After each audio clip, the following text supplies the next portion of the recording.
பாருங்க, if A can do a work in 60 days and B in 20 days, if they work together, they complete the work in dash together. அத ஒரு வேலையை வந்து ஒரு வேலையை ஏ மட்டும் பார்த்தோம்னா 60 நாட்கள்லையும் பி பார்த்தோம்னா 20 நாட்கள்லையும் செய்ய முடியுமானால் இருவரும் சேர்ந்து, அதாவது ஏ பிளஸ் பி சேர்ந்து செஞ்சா எவ்வளவு நாள் ஆகுன்றாங்க.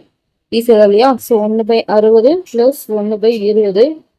ஸோ கிராஸ் மல்டிப்ளை பண்ணோம்னா 20 + 60 ÷